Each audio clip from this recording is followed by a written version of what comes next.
राज्यसभा की एक सीट उत्तराखंड में कांग्रेस के लिए मुसीबत बन गई है। मुसीबत की वजह कोई और नहीं है बल्कि उनके अपने सहयोगी हैं, यानी पीडीएफ ने इस सीट पर दावेदारी कर दी है। 31 मई नामांकन की आखिरी तारीख है, लेकिन अब तक उम्मीदवार कौन होगा कांग्रेस ये तय नहीं कर पाई है। हालांकि मुख्यमंत्री और कांग्रेस के प्रदेश अध्यक्ष दोनों ही आला कमान का अधिकार होने का हवाला देकर इस मामले में ज्यादा बहुत हंगामा करने के मूड में नहीं है, क्योंकि सवाल सहयोगियों का भी है, सवाल कांग्रेस के अंदर से उठ रही आवाजों का भी है और सवाल इस बात को लेकर भी है कि आखिर ये उलझन सुलझेगी कैसे। अब क्योंकि पीडीएफ की ओर से बार बार इस सीट पर दावेदारी जताई जा रही है, तो कांग्रेस के अंदर भी एक तबका चाहता है कि किशोर उपाध्याय को राज्यसभा भेज दिया जाए। लेकिन ये सब कुछ क्यों हो रहा है, इसके पीछे कौन है, ये सस्पेंस कब खत्म होगा, इसे लेकर कई सारे सवाल उत्तराखंड की सियासी फिजाओं में तैर रहे हैं।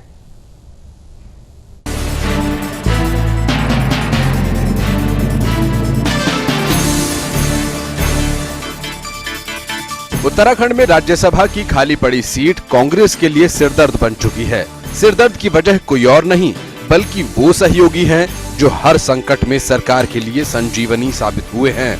लेकिन राज्यसभा चुनाव के लिए सहयोगी पीडीएफ कांग्रेस के सामने चुनौती बनकर खड़ी हो गई है।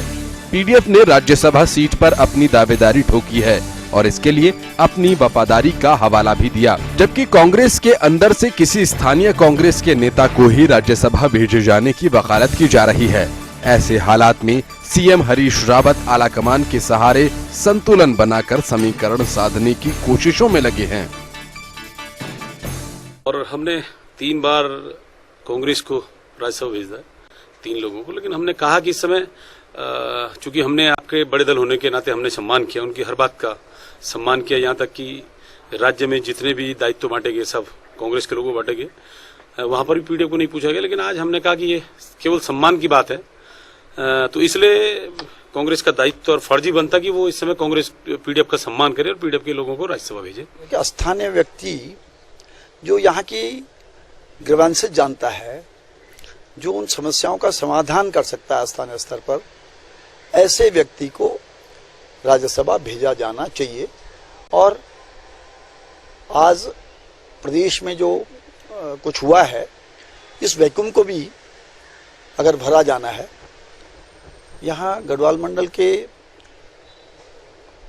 8 लोग गए हैं कांग्रेस छोड़ करके, उस वैक्यूम को भरने के लिए भी यहाँ किसी प्रभावशाली व्यक्तित्व को राज्यसभा भेजा जाना चाहिए, जो कुछ उस वैक्यूम को कुछ भर सके।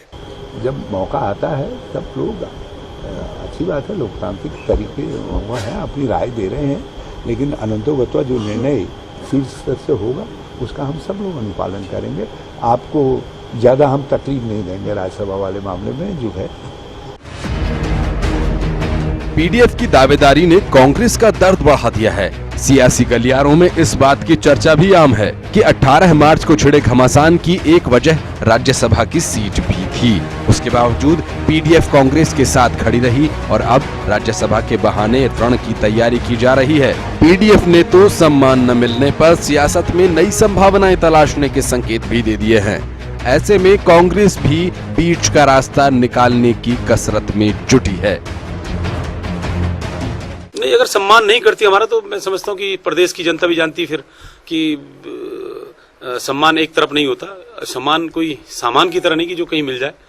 ये तो एक हाथ से ताली नहीं बजती, दोनों तरफ से। अगर वो सम्मान करेंगे तो मैं समझता हूँ पीडीएफ का भी दायित्व बनता फिर उनका कि हर स्तर पर उनका सम्मान करें। लेकिन यहाँ पर तो आज बारी कांग्रेस की है, ये सम्मान करने की बारी तो कांग्रेस की है और उसको करना चाहिए। 2012 में उन्होंने हमारी सरकार बनाने में मदद की, हमने भी उनका पूरा सम्मान रखा है। ऐसा नहीं है, एक तरफा नहीं है। इस समय भी जब सरकार पे भारतीय जनता पार्टी ने हमला किया, उस हमले में भी वो एक अच्छे कमांडर की तरह हमारे साथ खड़े हुए हैं। उनकी जो भावना है पार्टी उसको देखेगी और मैंने कहा है कि उनकी भावना को भी हम केंद्रीय नेतृत्व तक पहुंचाने का काम करेंगे। निर्णय केंद्रीय नेतृत्व को लेना। अब तक का अगर आप इतिहास देखेंगे तो उसमें ऐसा कोई दबाव की राजनीति जो है कांग्रेस पर नहीं की जाती है। और क्योंकि पीडीएफ हमारा एक साथी है, सहयोगी है, और अभी आपने देखा भी होगा कि जो गठबंधन का धर्म है उन्होंने निभाया और हमने भी उससे पहले निभाया, तो सामंजस्य बना हुआ है। कोई दिक्कत वाली बात नहीं है इसमें। मैं समझता हूँ आपको चिंता करने की बहुत ज़्यादा आवश्यकता नहीं है, इसको सॉर्ट आउट कर लिया जाएगा। राज्यसभा चुनाव के नामांकन की आखिरी तारीख 31 मई है, यानी वक्त बेहद कम बचा है। ऐसे में पीडीएफ की दावेदारी ने कांग्रेस की परेशानी में इजाफा कर दिया है। हालांकि कांग्रेस का एक बड़ा तबका मौजूदा दौर में किशोर उपाध्याय का खुला समर्थन कर रहा है और उन्हें टिकट दिए जाने की वकालत की जा रही है। आज जिस तरह से लोकतंत्र की जीत हुई है और हरीश रावत जी हमारे एक राष्ट्रीय नेता के रूप में उभरे हैं, तो मैं चाहता हूं कि जो हमारे प्रदेश अध्यक्ष हैं उन्होंने एक शानदार योगदान इसमें दिया है और उत्तराखंड राज्य आंदोलन में किशोर उपाध्याय जी की अत्यंत महत्वपूर्ण भूमिका रही है। मैं तो आपको याद होगा, मैं हर बार चुनाव में टिकट मांगता हूं, लेकिन हमने अपने को विड्रॉ कर लिया। इसलिए विड्रॉ कर लिया कि जिसका जितना ज़्यादा त्याग उसको उतना ज़्यादा सम्मान। प्रदेश अध्यक्ष को ये मौका मिल जाता है तो निसंदेह वो पूरे प्रदेश में घूम सकेंगे, अन्यथा उनको अपना चुनाव लड़ना होगा, वो अपने चुनाव पर ज़्यादा ध्यान देंगे। तो हम लोगों का यही होता है, और मुझको भी देते हैं तो मैं पूरा प्रदेश में घूम सकता हूँ। सारे कार्यकर्ता हमको जानता है, प्रदेश जानता है, तो इसलिए हमको कोई ऐसा नहीं कि मुझको दो और उनको न दो, मैं तो ज़्यादा प्रेफर उनको करूँगा। राज्यसभा, लोकसभा, विधानसभा, विधान परिषद, इसके बारे में निर्णय लेने का अधिकार केंद्रीय चुनाव समिति को है। साथ के साथ में विधान परिषद और राज्यसभा के बारे में विशेष अधिकार कांग्रेस अध्यक्ष जी को हैं। वो देश काल की परिस्थितियों को लेकर के जो है उस पर निर्णय लेती हैं और जो भी उनका निर्णय होगा उत्तराखंड कांग्रेस को सबको वो शिरोधार्य होगा। कांग्रेस के अंदर से किशोर के समर्थन में आवाज तो मजबूती से उठ रही है, लेकिन हालात काफी उलझे हुए हैं। सहयोगियों की ओर से मांगा जा रहा सम्मान कई सवाल उठा रहा है। समस्या इस बात की है कि पीडीएफ ने कांग्रेस को कई दफा संकट से बाहर निकाला है। ऐसे में अगर कांग्रेस की ओर से पीडीएफ को नजरअंदाज किया जाता है तो आगे क्या होगा? सरकार किस तरह चलेगी? बहरहाल उलझने कई सारी हैं और समाधान का रास्ता निकालने की जिम्मेदारी सीएम हरीश रावत पर है। अब देखना होगा कि राज्यसभा जाने को लेकर छिड़ा संग्राम और सस्पेंस कैसे खत्म होता है। आशमा जबी के साथ शाहीन चौधरी, टीवी 100, देहरादून।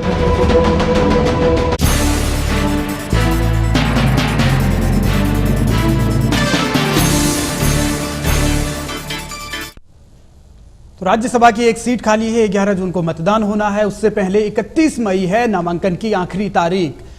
सबसे बड़ा सवाल ये कि पीडीएफ की तरफ से इस वक्त सम्मान मांगा जा रहा है। पीडीएफ का ये कहना है कि उन्होंने हमेशा कांग्रेस को सपोर्ट किया है, कांग्रेस के 3 कैंडिडेट को राज्यसभा भेजने में मदद की, कांग्रेस की सरकार बचाई, 2012 में कांग्रेस की सरकार बनाने में मदद की। लेकिन अब क्योंकि कांग्रेस की बारी है सम्मान देने की, तो पीडीएफ से ही कोई कैंडिडेट राज्यसभा जाना चाहिए। दिनेश धने इस बात को खुले तौर पर कह रहे हैं, मुखर होकर कह रहे हैं, और बीते दिनों तो उनकी ओर से नामांकन किए जाने तक का बयान भी आया है। तो ऐसे में कांग्रेस के सामने कितनी बड़ी चुनौती है, या इस बीच में भारतीय जनता पार्टी के लिए कोई संभावनाएं बन रही है क्या? किस तरीके की स्थितियां, बहुत सारी चीजें उत्तराखंड की राजनीति में अभी होनी बाकी हैं राज्यसभा चुनाव के मद्देनजर, कम से कम, क्योंकि जो कांड 18 मार्च को हुआ उसकी एक वजह राज्यसभा की सीट को भी माना जाता रहा है। हालांकि अब इस पर कई सारे सवाल जरूर उठते हैं।